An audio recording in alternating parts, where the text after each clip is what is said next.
15 Februari diperingati sebagai Hari Kanker Anak Sedunia. Kanker pada anak masih menjadi masalah kesehatan di berbagai belahan dunia, bukan tidak terkecuali di Indonesia. Bahkan Badan PBB untuk Kesehatan Dunia atau WHO memperkirakan ada sekitar 300.000 anak berusia antara 0 sampai 19 tahun yang terdiagnosis kanker.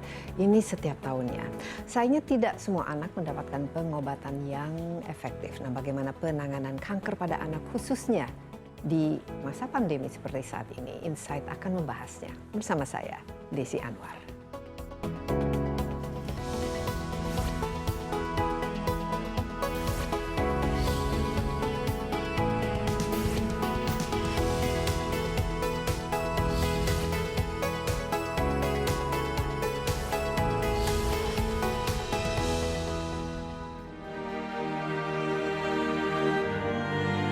Meskipun lebih umum ditemui pada orang dewasa atau lansia, penyakit kanker bisa menyerang segala usia, termasuk anak-anak.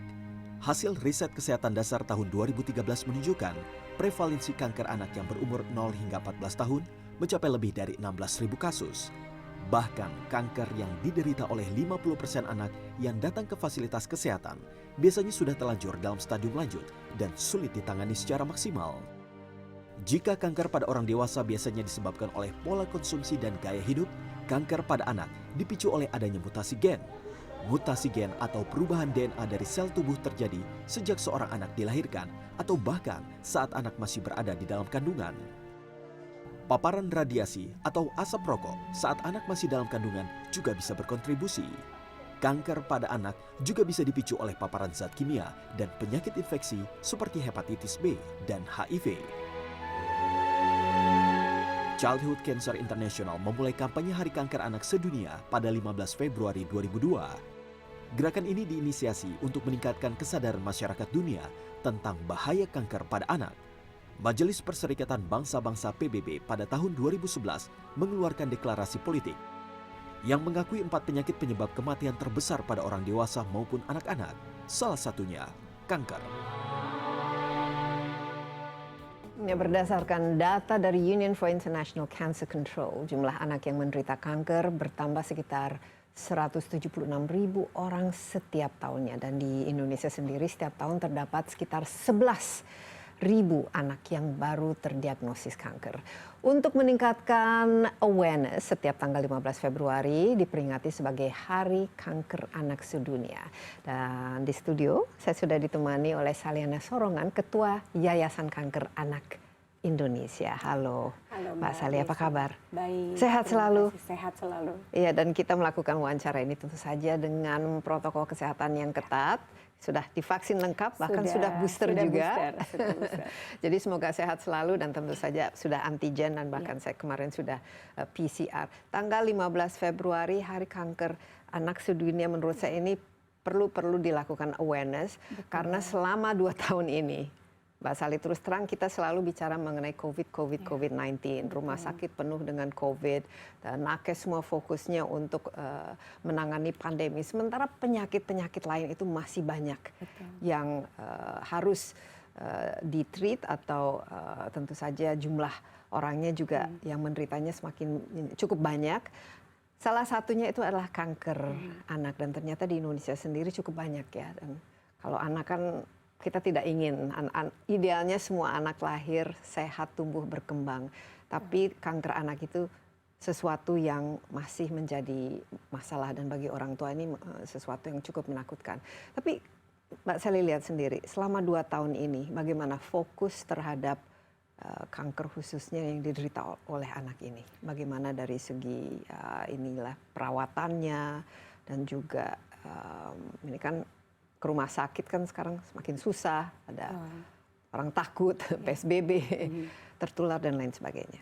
Ya, dari pihak rumah sakit yang memang fokus menangani kanker pada anak, mereka memberikan sosialisasi kepada orang tua untuk tetap menjaga prokes. Dan tentunya berkurang banyak karena yang seharusnya full, tapi selama pandemi jumlah slot yang diberikan kepada pasien itu hanya 50%. Hanya 50%? Hanya 50%. Jadi selebihnya harus menunggu bagaimana? bergantian. Karena memang banyak hal yang harus dipertimbangkan selain dari rumah sakit sendiri yang terus menjaga prokes ini, tapi mereka juga di rumah masing-masing juga dianjurkan oleh rumah sakit untuk mereka menjaga dengan baik pasien dan keluarganya. Sehingga pada saat mereka ke rumah sakit, mereka bisa dalam keadaan baik untuk bisa melakukan pengobatan. Iya, apalagi jangan sampai kena COVID sendiri ya. Ini ada kasus anak yang kena kanker tapi juga akhirnya tertular COVID, itu kan sesuatu yang memungkinkan kan? Iya, selama ini memang ada beberapa tapi jumlahnya tidak banyak. Jadi yang memang saya rasa rumah sakit cukup luar biasa bekerja keras. Nah di Indonesia sendiri kita kan tahu jumlah populasinya kan cukup besar dan kita tuh masih populasi yang di bawah usia 15 tahun juga cukup banyak ya. Betul. Dan bagaimana, ada berapa rumah sakit yang memang memfokuskan diri untuk kanker anak? YKI bekerja sama dengan rumah-rumah sakit khusus yang menangani kanker, Darmais. Darmais, ini kan di Jakarta. Di Jakarta. Di Jakarta ada 5 rumah sakit, kemudian di daerah. Ada di Jogja, di Solo, di Palembang, dan Lampung. Jadi kalau di total ada berapa itu? Ada 9 rumah sakit. 9 ya, kedengerannya nggak terlalu banyak ya? Iya, memang itu yang masih kita bisa lakukan sebagai yayasan karena keterbatasan, jadi ini yang baru kita bisa bekerja sama dengan beberapa rumah sakit ini. Iya, dan ini rumah sakit rujukan semuanya. Betul. Artinya apa? Artinya dokternya juga lengkap, kompeten, betul. fasilitasnya juga lengkap. Dokter untuk hematologi, onkologi anak dari beberapa rumah sakit. Memang untuk yang di Jakarta ada beberapa yang dari daerah yang banyak ke Jakarta karena rujukan mungkin di daerah tidak terlalu bisa ditangani dengan baik. Iya, ini kalau di Jakarta mungkin sudah lebih dari yang lain ya. Idealnya kan ini merata karena ya Indonesia ini terlalu sangat-sangat besar. 50% hanya 50% tertangani, Mbak Sally. Bagaimana? Cukup mengkhawatirkan karena kan kanker kan sebenarnya kan bukan penyakit yang bisa ditunggu lah. Betul. Ini bagaimana kesulitannya yang khususnya baik bagi orang tua dan juga bagi anak-anaknya itu sendiri dalam membutuhkan perawatan dan juga harus menunggu?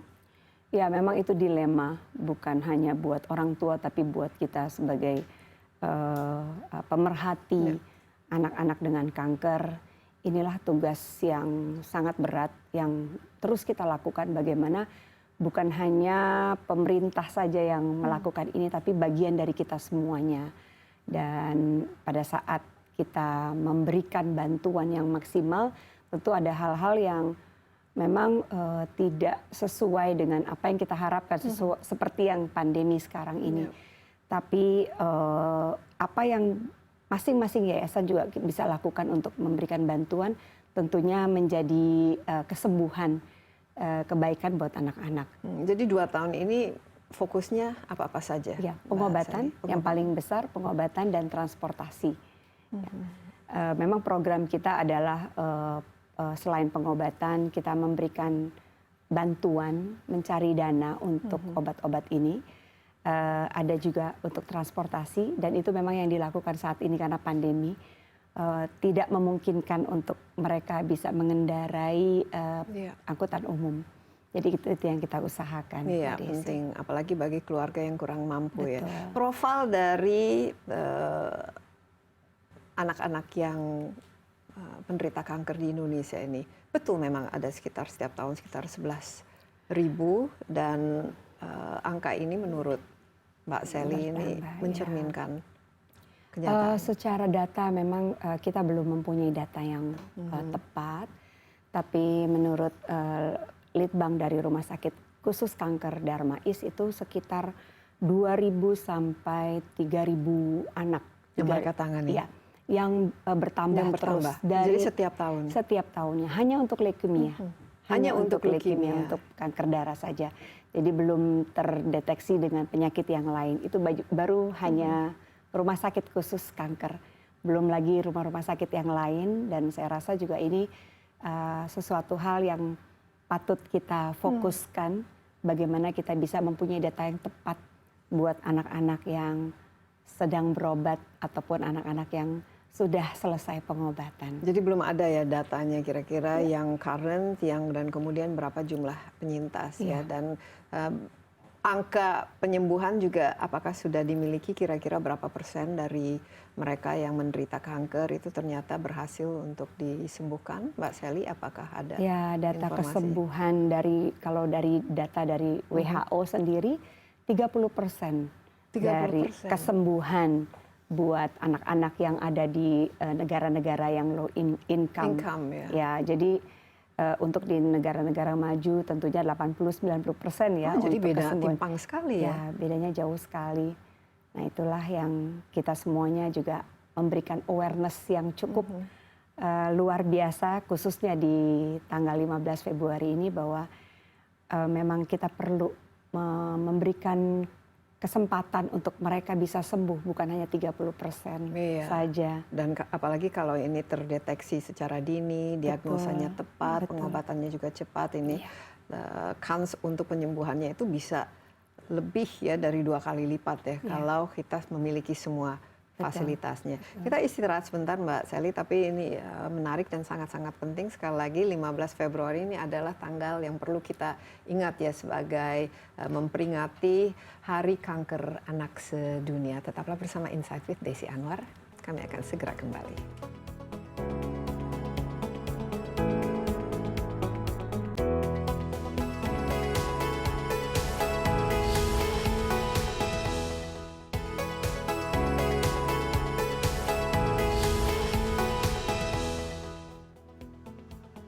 Anda masih bersama Insight with Desi Anwar. Kita lanjutkan perbincangan bersama Saliana Sorongan, Ketua Yayasan Kanker Anak Indonesia. Topik kita kali ini bagaimana meningkatkan awareness atau supaya kita lebih jauh memberikan perhatian kita terhadap kanker anak yang ternyata jumlahnya di Indonesia juga cukup tinggi.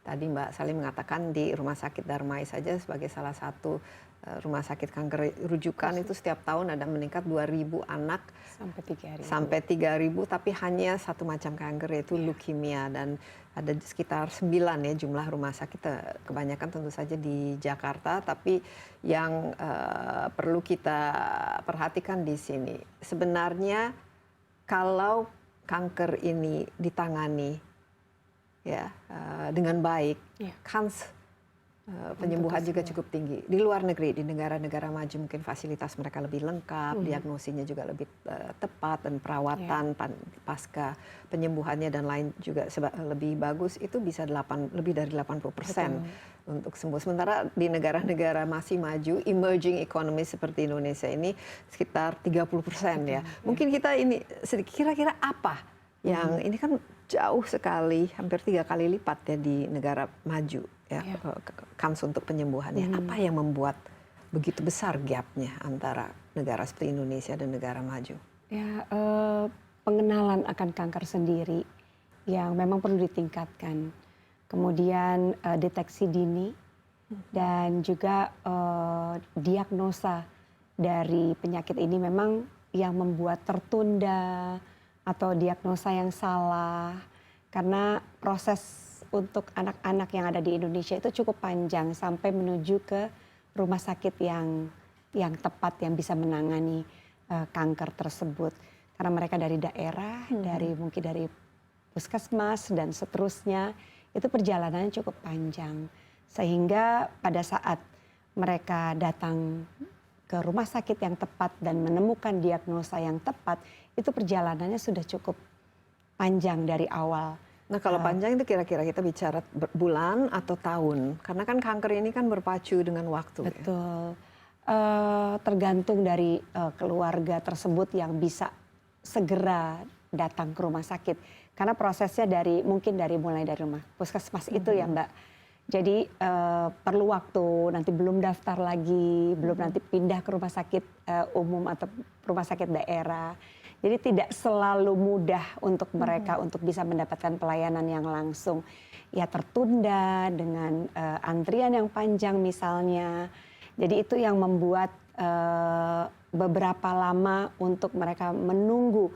Belum lagi sampai di tempat, katakanlah di kota besar, di mana mereka dirujuk, itu belum selalu bisa mendapatkan perawatan yang langsung karena kembali lagi antriannya yang Ya, panjang. ada keterbatasan, apalagi jumlah Betul. rumah sakit rujukannya juga kan tidak banyak. Tapi kalau setelah masuk ke rumah sakit rujukan, biasanya dari segi fasilitas, alat-alat itu bagi negara seperti Indonesia bagaimana?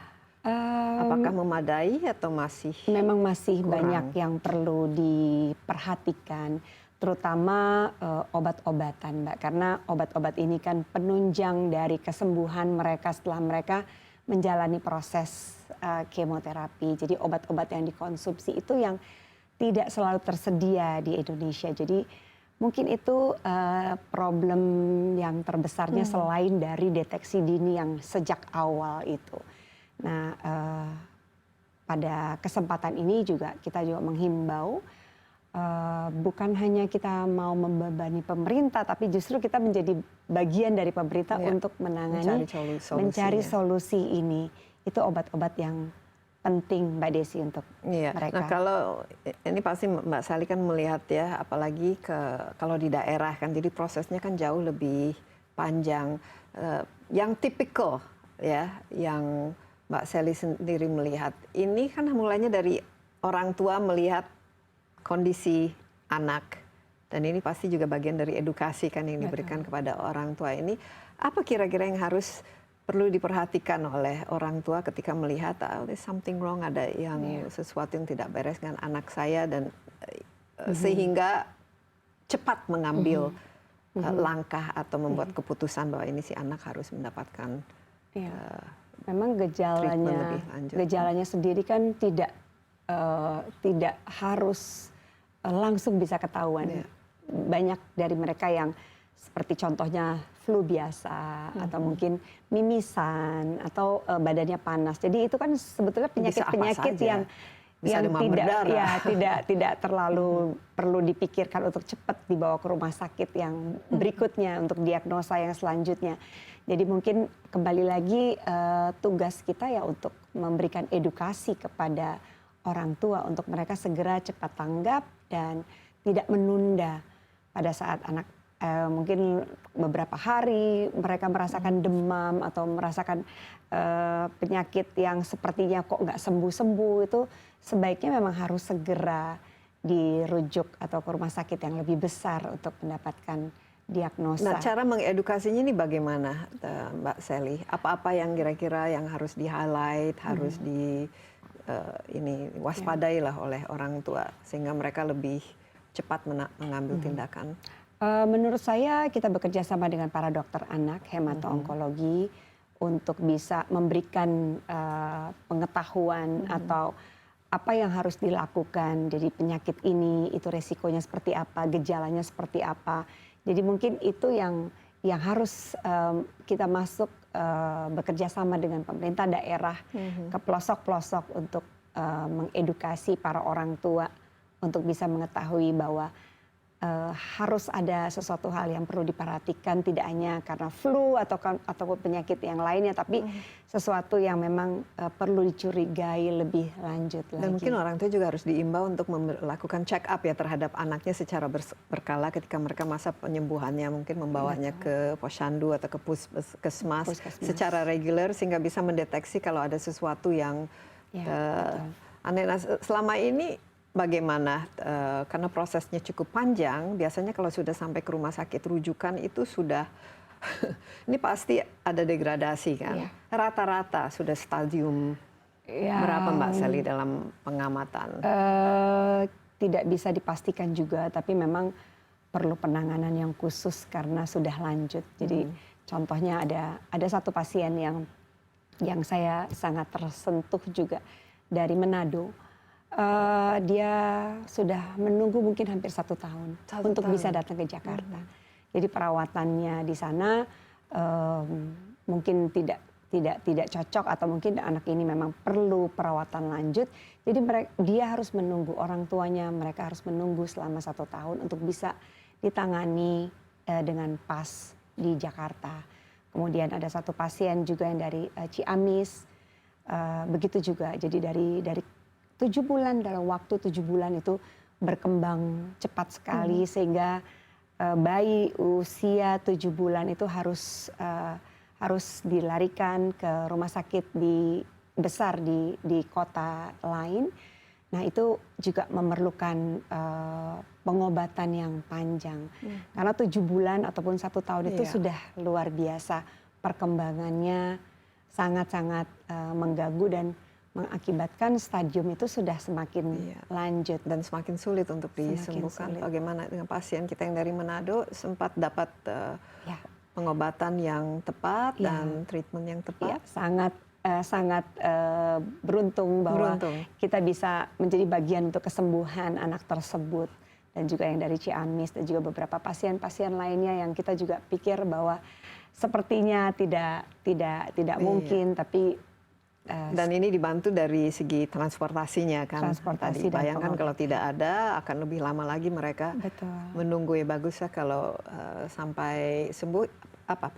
Leukemia juga? Leukemia dan kanker ada di dalam perutnya.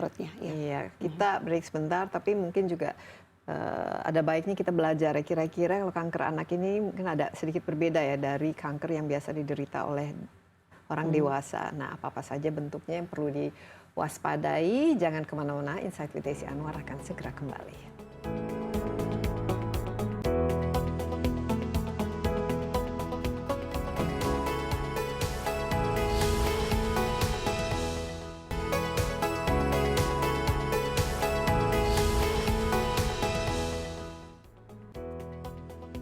Ya, Anda masih bersama Insight with Desi Anwar. Saya ditemani Selena Sorongan, Ketua Yayasan Kanker Anak Indonesia. Kita lanjutkan perbincangan mengenai Hari Kanker Anak Sedunia. Ini jatuhnya pada tanggal 15 Februari. Dan Yayasan Kanker Anak ini sudah sejak kapan Mbak Sally didirikan?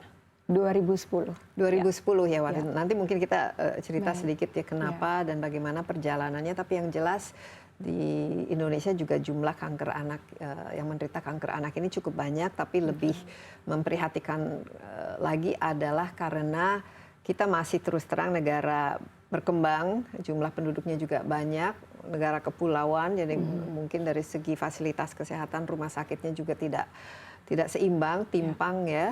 Dan penyakit kanker ini kan sebenarnya sesuatu yang memerlukan bukan saja banyak treatmentnya, tapi harus didiagnosa dengan tepat dan juga memerlukan waktu ya, sangat sensitif terhadap waktu. Semakin lama tidak treat atau tidak diobati kan semakin parah dan juga bisa fatal. Nah, tadi disebut yang di Rumah Sakit Darmais sebagai salah satu rumah sakit rujukan bagi kanker anak ini tiap tahun 2000 leukemia ya. Leukemia yang ini lebih dari 30% dari kanker anak itu leukemia. Iya. Ya, di Indonesia. Betul. Di seluruh dunia juga demikian ya. Paling banyak ya, paling banyak itu leukemia. Oke, ini bawaan tentu saja ya, atau belum bisa dipastikan bahwa itu bawaan atau memang tentunya berbeda dengan dewasa karena gaya hidup. Apalagi kalau misalnya ada kanker paru-paru atau kanker yang lain yang berkaitan dengan kita proses lifestyle dan penuaan lah. Tapi khusus untuk kanker anak-anak ini rata-rata bawaan ya. Ya, dari kecil, dari lahir. Kira-kira yang ditangani atau dibantu oleh Yayasan Kanker Anak Indonesia ini usianya itu berapa?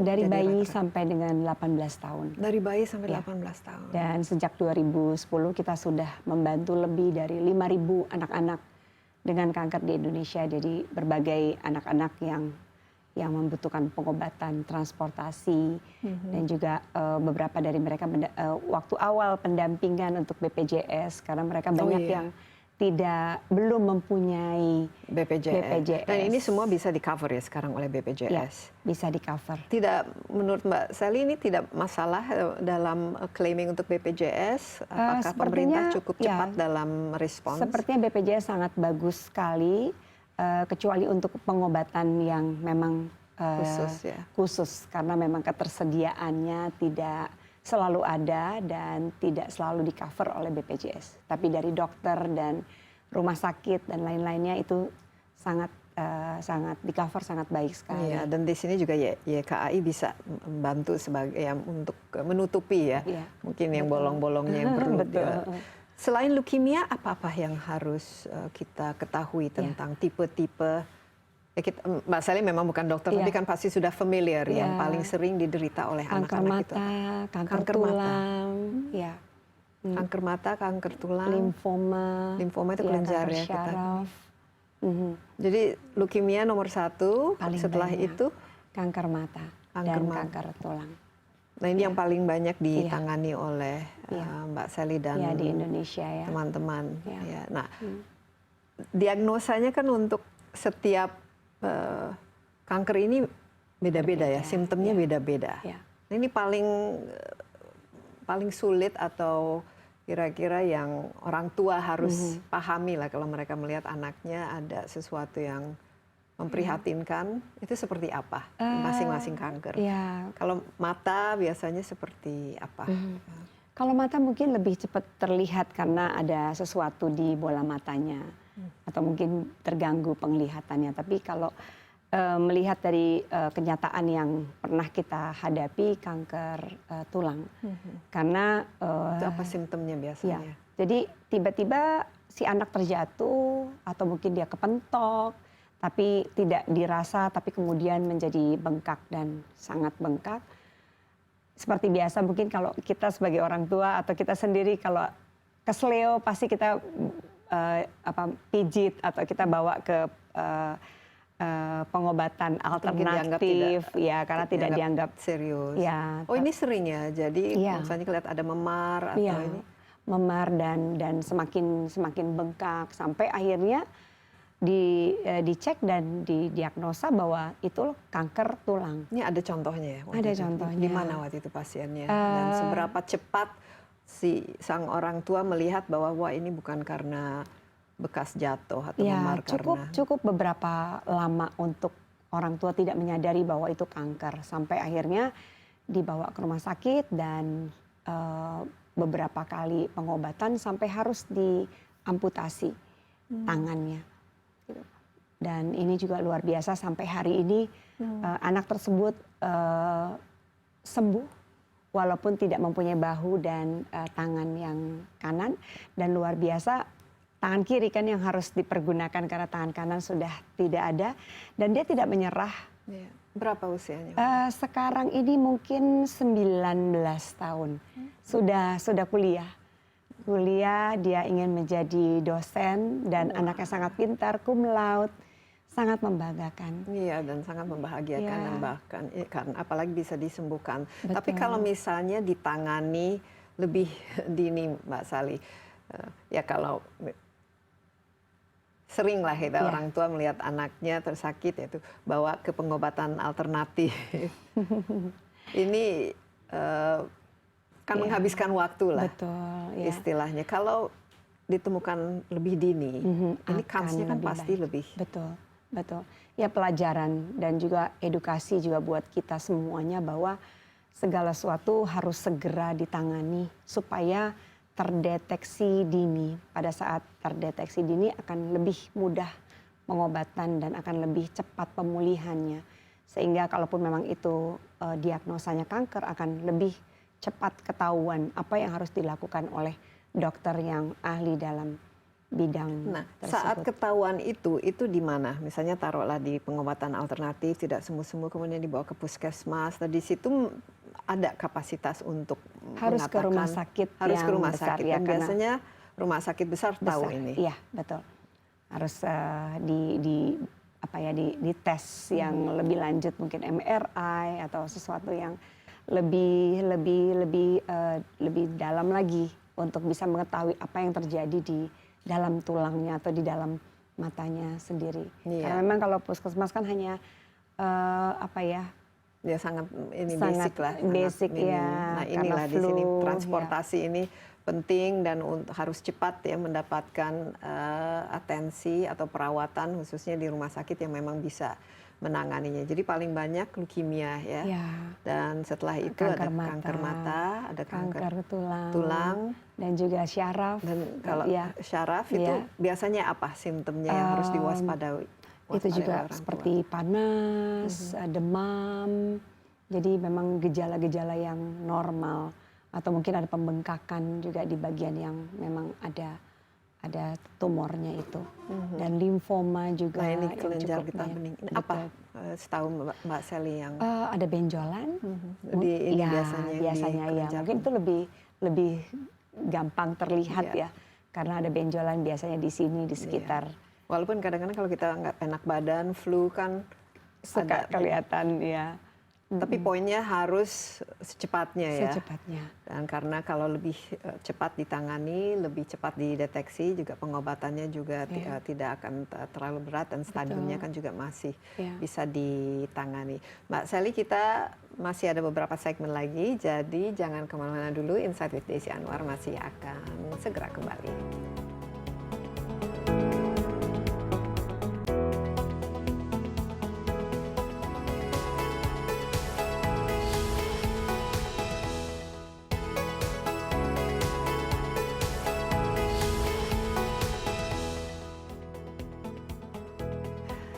Ya, masih bersama Insight with Desi Anwar. Di studio bersama saya Saliana Sorongan atau Mbak Sally, Ketua Yayasan Kanker Anak Indonesia ini yang sejak tahun 2010 ya sudah membantu para anak-anak yang menderita kanker di Indonesia, dan sampai saat ini ada sekitar lebih dari 5.000 Lebih dari yang 5.000 sudah anak. dibantu, dan kebanyakan tadi kita sudah sebutkan ya anak-anak yang menderita kanker leukemia misalnya, atau ada kanker mata, ada kanker tulang. Nah, profilnya dari yang dibantu tentu pasti mereka yang secara ekonomi mungkin tidak, karena ini kan pengobatannya semua kan mahal ya. Betul. Dan ke rumah sakitnya juga biasanya di kota-kota besar. Seperti dari mana-mana saja, Mbak Sally, yang paling banyak? Dari seluruh Indonesia. Contohnya mana-mana saja, dan latar belakang keluarganya juga seperti apa? Ya memang mereka dari keluarga yang tidak prasejahtera. Prasejahtera ya. Jadi itu yang juga membuat kendala buat kita sebagai pemerhati, apa yang kita bisa lakukan untuk mereka, karena mereka dari daerah, dari pelosok. Tapi kembali lagi banyak edukasi, banyak juga hal-hal yang kita bekerja sama dengan dokter dan juga yayasan-yayasan ataupun rumah singgah yang ada di Jakarta maupun yang di luar Jakarta untuk bisa terkonek dengan mereka pada saat mereka membutuhkan obat. Mungkin mereka bisa menghubungi kita pada saat mereka membutuhkan rumah singgah. Mereka bisa menghubungi rumah singgah yang tersedia, dan juga pendampingan pada saat mereka menghubungi YKAI. Kita bisa minta pendapat dari dokter-dokter yang memang terkait dengan penyakitnya untuk apa yang harus kita lakukan. Nah ini biasanya apa? Jemput bola atau mereka yang menunggu mereka menghubungi bahwa kita butuh bantuan, Mbak. atau Ya, dua-duanya. prosesnya itu jadi biasanya seperti apa, Ya.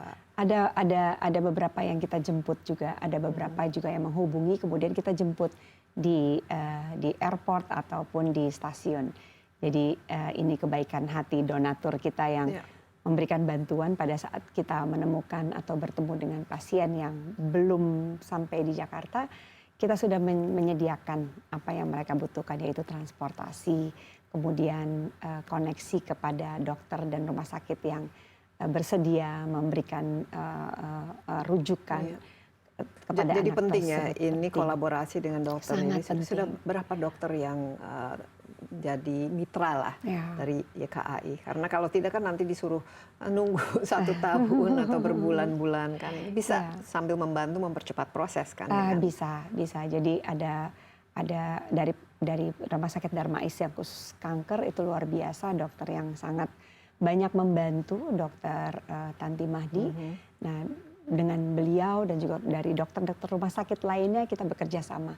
Karena memang kesembuhan mereka itu tidak bisa kita sendiri. Jadi obat-obatan yang diperlukan itu berdasarkan dari dokter-dokter yang biasanya memberikan. treatmentnya, apalagi khusus untuk leukemia dan tadi kanker mata dan kanker tulang ini, apa-apa saja? Apakah sama seperti yang dewasa? Kan ada kemo, ada Saya rasa sama ya, radiasi kurang lebih dan- sama karena kemo itu menjadi keharusan untuk mereka bisa melewati proses kesembuhan. Nah, dari kemo itulah yang akan nanti memberikan diagnosa sampai berapa lama yang mereka harus lakukan. Ada yang 50 kali, ada yang 60 kali. Jadi kalau kita ketemu dengan anak-anak, kamu udah kemo berapa kali? Ada yang bilang 50 kali, ada juga Aduh, yang kasihan, ya. 100 kali. Jadi Nah, ini bagaimana? panjang. Ada pendampingan dari, apalagi kan anak-anak ya, mereka supaya mereka nggak patah semangat, Ya. terus ceria, atau biasanya orang tuanya yang lebih stres. Iya, pasti. Bentuk-bentuk pendampingan yang diberikan ketika dalam masa treatment, tapi juga pasca. Ini kan pasca penyembuhan kan juga penting ya. Apa-apa saja yang Kita bisa memberikan bantuan kepada mereka berkunjung ke rumah sakit. Ya, khusus untuk 2 tahun ini memang sangat sulit. Iya. Jadi sebelumnya kita bukan hanya pendampingan, tapi kita memberikan bantuan seperti mengajak volunteer, mengajak teman-teman pemerhati yang bisa menghibur mereka, memberikan. perlu ya dihibur ya. Sangat perlu. Jadi bisa seminggu sekali, 2 kali mereka bisa datang. Kita mengadakan kelas khusus di satu ruangan sehingga mereka bisa datang menggambar, melukis, mewarnai atau storytelling. Dan saya rasa yayasan-yayasan lainnya yang ada di Indonesia ini juga melakukan hal yang sama. Iya. Ada berapa volunteernya khusus yang dengan YKAI ini? Sangat banyak. Jadi semuanya kita terima volunteer. Khususnya sekarang ini kita juga lagi membuka kesempatan untuk kampus ambassador, di mana mereka juga bisa memberikan bantuan bukan hanya materi, tetapi perhatian. Apalagi perhatian kan sangat penting ya untuk perlu. proses penyembuhan ya. Ya. Supaya mereka happy. Nah, kalau proses penyembuhan ini ketika sambil menjalani, apakah itu kemo ya atau radiasi dan lain sebagainya, itu berapa lama ya dibutuhkan? Karena kan berarti harus betul-betul fokus ya. Ya, mungkin ada beberapa yang juga sampai 1 tahun, ada yang beberapa bulan. Jadi mereka orang tuanya juga dibantu untuk bisa tinggal dengan biasanya ada, kalau rumahnya jauh, mereka tinggal di rumah-rumah singgah yang dari yayasan-yayasan lainnya, yang mereka juga mendapatkan perawatan yang luar biasa karena orang tua juga perlu tempat, perlu dukungan secara psikososial juga. Nah, kita dari YKI juga memberikan kesempatan untuk para psikolog dan juga ini penting sekali ya. Ya, penting sekali karena kita punya program Curhat Yuk, di mana orang tua bisa ngobrol, anak-anak juga bisa cerita. Biasanya apa yang keluhan-keluhan yang memang membuat stres dan ya selain ekonomi ya memang kebanyakan ekonomi yang sangat di utama buat mereka. apalagi ini kan pembiayaannya mahal ya. Betul. Walaupun ada BPJS tapi kan tadi ada biaya-biaya. Betul. Kira-kira berapa sih yang harus ditanggung on top of yang BPJS ini yang diperlukan untuk sampai si anak itu bisa pulang kembali pada orang tuanya? Ada kisaran gitu? Ya. Mungkin tergantung dengan stadium atau keparahan dari kanker itu sendiri ya. Kembali lagi mereka dari kalangan ekonomi keluarga prasejahtera, jadi mereka sendiri juga mendapatkan bantuan yang cukup banyak dari beberapa pemerhati, tapi secara khusus berapa biaya yang dibutuhkan, seperti biaya untuk setiap bulannya untuk makan mereka, karena yang orang tua kan juga perlu kehidupan juga selama menjaga anak-anaknya, kebutuhan mereka yang sebetulnya pribadi juga. Tapi di luar itu juga ada MRI yang mungkin tidak tertanggung, ada USG, mungkin ada hal-hal yang tidak ditanggung oleh. Belum mungkin ada vitamin, BPJS. obat-obatan Betul, yang ya. paling mahal dari proses pengobatan ini. Mungkin kalau boleh saya bilang sekitar 10 juta per anak untuk bisa melewati masa kemo. Tapi setelah itu kan nutrisinya harus dijaga. Nah, biasanya yang kondisi anak-anak ini secara keseluruhan seperti apa yang Mbak Sally lihat ya dalam proses treatment ini sampai penyembuhan ini secara psikologis itu seperti apa? Apalagi kalau mereka kan terus tumbuh berkembang dan mungkin ya itu tadi ada yang cacat karena penyakitnya, mungkin ada juga yang merasa ketinggalan sekolah dan lain sebagainya, itu bagaimana? Ya banyak dari mereka yang stres tentunya, karena banyak dari anak-anak yang sudah beranjak remaja pasti mereka malu. Mereka minder, kemudian takut, marah dengan keadaan, itu yang biasanya ditemukan. Mungkin kalau anak-anak yang di bawah 5 tahun itu akan lebih mudah karena memang masih bisa dibujuk atau mungkin masih bisa diajak ke playground yang ada dan masih belum terlalu memahami ya. Ya, jadi itu lebih mudah. Jadi itulah kita juga membantu bagaimana mereka bisa terobati ataupun mereka bisa cerita. Karena penelitian dari Rumah Sakit Darmais khusus kanker Darmais sendiri, dari 100 anak itu 73 yang mengalami stres atau mengalami kesedihan yang jadi panjang. lebih lama lagi ya penderitaannya. Iya, jadi cukup besar jumlahnya dari 100. Dan ini bisa dibantu dengan counseling, dengan para psikolog, pemerhati, dan kita sendiri juga memberikan kesempatan bekerja sama juga dengan teman-teman psikolog dari berbagai universitas untuk bisa bergabung untuk memberikan jadwal mereka untuk bukan hanya orang tua tapi ya anak-anak yang bisa juga cerita. Apalagi mereka kan masih muda dan kalau ternyata sembuh kan masa depannya kan masih ada di depan mereka. Mereka juga harus diberikan rasa optimisme dan bahwa mereka masih bisa menjadi istilahnya memberikan kontribusi menjadi orang yang berguna. Nah ini penting ya untuk. Betul, Mbak. Jadi timnya cukup besar ya yang berkolaborasi dengan YKA ini. Betul. Kita masih ada satu segmen tapi mungkin kita harus lebih memahami lagi bagaimana YKAI ini secara struktur dan juga apa yang kita bisa bantu, apa yang kita bisa lakukan, karena menurut saya ini sangat penting bagi kita juga semua untuk ikut prihatin dan kalau bisa menjadi volunteer dan memberikan dukungan ya. Tetaplah bersama Insight with Desi Anwar.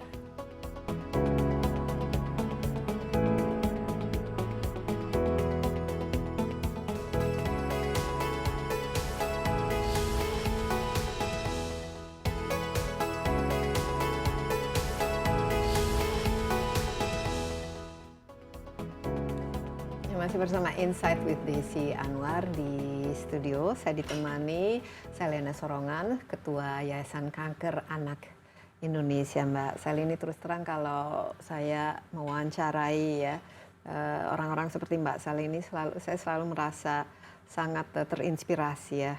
I'm moved gitu, tergugah. Karena kalau kita hanya mengandalkan tentu saja khusus penyakit-penyakit seperti ini dan orang-orang yang menderitanya semua bergantung kepada pemerintah atau kepada institusi ini kan kita sebagai negara maju tidak akan bisa menyelesaikan masalah. Dengan adanya yayasan seperti Yayasan Kanker Anak ini yang dibawahi oleh Mbak Sally ini saya rasa akan sangat-sangat membantu dan tentu saja ini memerlukan dukungan dari kita semua.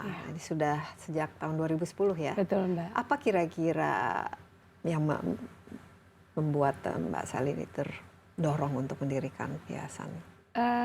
Awalnya memang rasa ucapan syukur karena saya diberikan kesehatan, keluarga saya juga diberikan kesehatan sehingga saya ingin memberikan sedikit dari apa yang saya bisa lakukan.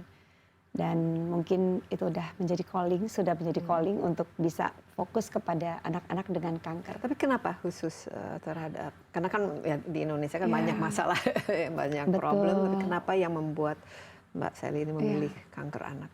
Saya dipertemukan dengan YKAKI, yayasan yang ada di Indonesia yang sudah cukup lama.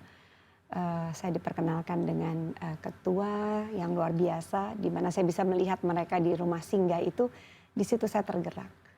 Kemudian saya mulai memberikan bersama dengan teman-teman, kita memberikan sedikit demi sedikit dan ternyata tidak disangka bahwa sampai hari ini kita bisa membantu 5.000 anak dengan Ada kanker. berapa dalam timnya?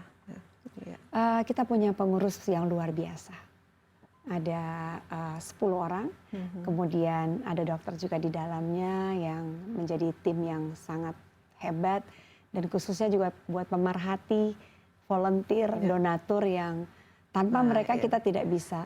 Iya, ini kuncinya berjalan. mungkin itu ya, dan Betul. sangat jumlah yang dibutuhkan juga pasti sangat besar, karena untuk menyembuhkan penyakit ini kan memerlukan waktu, memerlukan biaya, peralatan, dan ekspertis yang tentu saja semua memerlukan dukungan dan funding.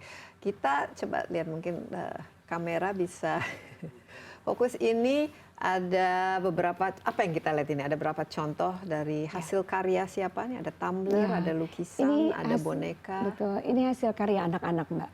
Jadi anak-anak melukis dibantu oleh volunteer yang Ini anak-anak penderita? Penderita, iya. Dibantu oleh pelukis-pelukis yang menjadi volunteer di Rumah Sakit Darmais. Inilah hasil yang dikerjakan dan dibantu oleh Amy Miharja dengan Aim the Label. Iya. Jadi dia membantu untuk mewujudkan menjadi barang-barang yang cantik ini. Dan ini tentu saja bisa dijual kan? Dijual dan untuk anak-anak Fundraising hasilnya juga. fundraising. Dan juga ini ada selimut, boleh saya? Ya boleh, buka? boleh ini. Ini shopping bag yang memang Sekarang menjadi perlu ya, perlu. jangan kita belanja dengan tas kantong plastik yang sekali pakai. Betul. Jadi ini juga ada Snoopy dari rajutan yang di Itu anak yang bikin. bukan, ini sebetulnya dari teman saya, Iya, kan kelihatannya Linda, sangat tapi canggih sekali. luar biasa. Jadi dari Snoopy ini kita bisa mendapatkan 25 juta rupiah untuk wow. bisa membeli obat-obat. Jadi dengan menjual Snoopy ini, kemudian ada selimut-selimut yang cantik. Itu dirajut ya? Ya, dirajut. Ya, ini dari Tarakanita main benang. Jadi kita banyak sekali bekerja sama dengan volunteer, donatur yang bukan hanya memberikan uang mereka, tapi memberikan waktu untuk waktu dan apa yang mereka berikan untuk anak-anak. Dan ini juga sekali memberikan kegiatan kan kepada anak-anak, membuat mereka merasa senang ya. Wow. Dan selama ini sudah berapa lama di inisiatif ini diterapkan? Sejak mungkin 4 tahun ini. 4 tahun. 4 tahun ini. Laku ini Iya. dijual di Iya. mana-mana saja. Di Ada. bazar-bazar atau dari Instagram. Dan hebatnya di masa pandemi ini kita pernah berpikir bahwa wah akan sulit ya dengan situasi seperti ini. Tapi ternyata justru di masa pandemi ini anak-anak mendapatkan perhatian lebih dari para donatur dan para pemerhati. Iya, nah ini bagusnya Indonesia ini semangat untuk membantunya kan sangat tinggi. Betul. Bagaimana kesehatan keuangan dari, nah ini kan penting ya untuk keberlangsungan dari yayasan ini. Rata-rata Untuk bagaimana? pengobatan. Iya. Untuk pengobatan Itu yang digunakan untuk pengobatan. betul, Berapa ya. persen dari? Harusnya kita memberikan 35 juta untuk setiap bulannya. Setiap bulan. Ya, untuk membeli obat-obat anak-anak. Jadi fokus kita memang memberikan pengobatan selain dari transportasi, kemudian ada program Family Support Group, ya itu memberikan edukasi hiburan kepada anak-anak dan orang tua, dan kemudian beasiswa. Ya, dan selama ini tidak ada masalah dengan donasi yang Ya. masuk. Jadi Ya, tidak ada masalah karena memang cukup sustainable kan? Cukup ya. Ya diberi kemurahan oleh Tuhan Yang Maha Kuasa bahwa semua ini kita lakukan dengan bersama-sama bergandengan tangan sehingga mereka tidak kekurangan karena keperluan kebutuhan kita pikir kalau dilihat dari jumlah sangat menakutkan. Tapi ternyata waktu berjalan pada saat kita setia mau melakukannya dan didukung oleh sahabat-sahabat, donatur, volunteer. Kalau untuk luar 1 tahun biasa. misalnya bisa kapasitas berapa anak yang bisa dibantu dan berapa kira-kira anggaran yang perlu dikeluarkan, Mbak Sally, supaya kita punya gambaran juga terhadap kebutuhan Betul. yayasan ini. Sebetulnya semakin banyak untuk khususnya buat obat-obat ya Mbak Desi. Untuk obat-obat itu mereka perlu sekali, bukan hanya buat di kota Jakarta, tapi yang kita sudah bantu di Jogja, Lampung, Bali, Bandung. Semakin besar, semakin banyak yang kita bantu, otomatis kita semakin memerlukan bantuan bulanan itu. Jadi itu yang memang kita usahakan semaksimal mungkin saat ini. Kita berharap untuk tahun ini kita bisa lebih membantu lebih banyak. Tapi rata-rata dalam 1 tahun berapa yang selama ini dibantu? Sejak 2010 kan ada 5.000 ya, mungkin bisa 5.000 anak ya yang dibantu. Tidak seperti berapa, tapi masing-masing masih jadi anak-anaknya ongoing ya. Terus bertambah. Jadi bantuan kita bukan hanya membeli obat, tapi ada mereka yang membutuhkan pampers, mereka yang membutuhkan susu, mereka yang membutuhkan banyak vitamin atau mungkin kegiatan-kegiatan lain yang diperlukan orang tua, kemudian MRI atau sesuatu yang di luar dari pergantian dari BPJS itu sendiri. Mungkin ya kita bisa bilang 1 bulan kita perlu mungkin 50-60 juta. 50-60 juta ya, supaya ini semua bisa tercover. Kalau ingin membantu, bagaimana? Ada websitenya dan juga untuk di mana kita bisa membantu dengan mungkin membeli ya. Betul. Contohnya ini lukisan siapa yang melukis? Ini Sekar namanya. Oke, berapa usianya? Sekarang ini mungkin Sekar 15 tahun. 15. Jadi Sekar ada 2 ya yang itu. Iya betul. Ini Sekar. Apa dia kankernya? Leukemia. Tapi sudah sembuh. Wah, senang sekali sudah sembuh. Ya, anaknya pemalu, tapi setelah bersama-sama kita kasih kesempatan dia untuk maju, untuk menguatkan dia. Dan ada 7 anak pejuang hebat yang sebagai ambasador dari EKI yang kita bina untuk mereka tampil, untuk mereka percaya diri, untuk gak minder, dan mereka bisa kembali ke sekolah dengan normal. Senang sekali Kak kita melihat ya, proses penyembuhan dan penyintas ini juga tumbuh berkembang, dan tentu saja mereka pasti memberikan inspirasi yang luar biasa. Dan sekali lagi Mbak Sally, ini suatu yang sangat-sangat menurut saya itu perlu kita dukung. Sekali lagi kalau ingin berkontribusi, menjadi volunteer, ada websitenya? Ada di Instagram. Ada Instagramnya? Kanker Anak Indonesia, atau website atau Facebook. Iya, baik. Sekali lagi, kira-kira apa wishlistnya untuk tahun 2022 ini? Membantu, apalagi tema Hari Kanker Anak Sedunia. Membantu lebih banyak anak-anak. Kemudian bisa mempunyai balai pelatihan, di mana anak-anak bisa belajar, bisa ikut kegiatan-kegiatan, orang tua juga bisa memberikan edukasi buat orang tua. Dan balai pelatihan ini menjadi kebutuhan buat mereka, untuk mereka bisa berkumpul bersama dan bisa tidak merasakan sendiri. Dan pasti orang tua sangat-sangat terbantu dengan adanya yayasan seperti ini ya. Ya, sangat. Iya, luar biasa. Mbak Sally dan juga teman-teman di Yayasan Kanker Anak Indonesia, semoga terus ya bisa memberikan bantuan dan juga semoga mendapatkan support yang diinginkan agar yayasan ini juga berkelanjutan, sustainable, dan anak-anak kita juga yang membutuhkannya, dan orang tuanya tentu saja semua bisa bebannya bisa terbantu. Mbak Sally, terima kasih. Dan demikian Insight with Desi Anwar kali ini. Jangan lupa Anda juga dapat menyaksikan tayangan ini di cnnindonesia.com dan di YouTube CNN Indonesia. Insight with Desi Anwar. Jangan lupa Omikron sudah bagian dari kehidupan kita sekarang ya, dalam pandemi COVID-19 ini. Tetaplah jaga protokol kesehatan kita, jaga jarak, rajin cuci tangan, gunakan masker, hindari kerumunan. Kalau belum divaksin, divaksin. Kalau sudah divaksin, tinggal di booster ya, supaya kita semua bisa mencapai herd immunity. Sampai jumpa, stay safe, bye bye.